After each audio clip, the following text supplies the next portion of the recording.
Gary Neville. Are we left, Gary, with even more questions on United than when we started? I think that's the issue. There's more problems than solutions. You've got 6 midfield players at the club. Matic, Fred, McTominay, Fernandes, Van der Beek and Pogba, and you've got to somehow try and get them into a system which is forcing Ole to play a diamond. And I think there was an element today of thinking that he could just put any 4 players in that diamond and it would go and work after what happened in midweek. But McTominay on the right-hand side, it wasn't working after 5 minutes.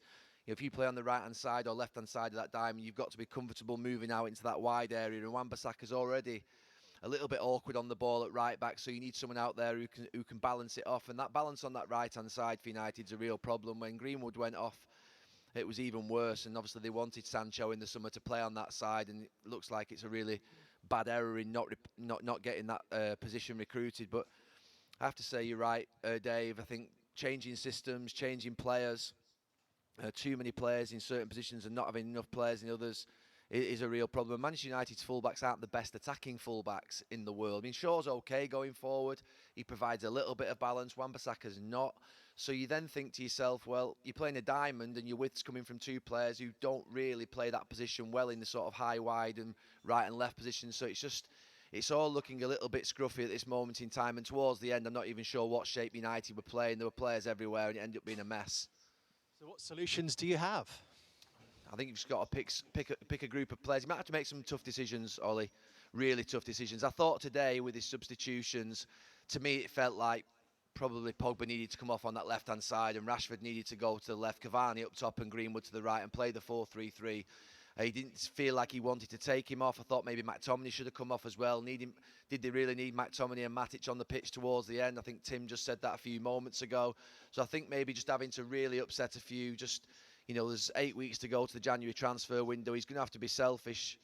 You've just mentioned about not getting the players he wanted, but he's got to make sure that he backs certain players and stays with them, and then the ones that he doesn't want, he's just got to maybe leave them out and not try and fit them all in. And at this moment in time, he's rotating from game to game to try and keep everybody happy. But he's going to end up losing himself if he's not careful, because it's proven today that he changed the team, he changed the system, and 3 at the back in Paris, 4 at the back against Chelsea last weekend, a diamond in midweek, a diamond today that gets changed at half-time to a 4-2-3-1. So many changes from game to game, and I think there's going to have to be an element of consistency because some of those players are letting him down.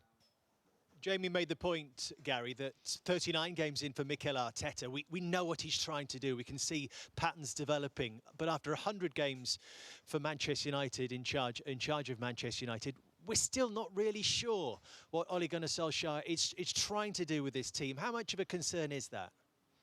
I think it's a concern in the sense that there doesn't look to be a balance. And I think you look at sort of Arsenal today, I think if Mikel Arteta had played that game in his head 4 or 5 hours ago and pressed play, it would have been exactly as it worked out. It just felt like from minute 1 to minute 90, he knew he was going to win that game 1-0. He knew he was going to get a goal in the second part of the game. He knew he was going to bring off Lacazette and put Nketiah on.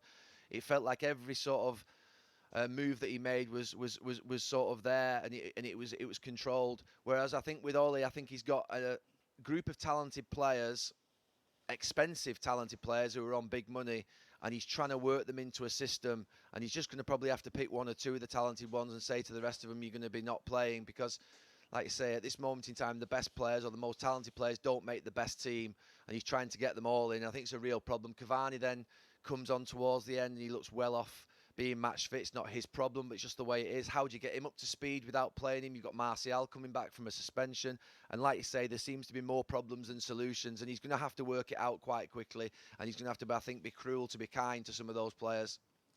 Interesting thoughts, Gary Neville. Thank you very much for that. This debate will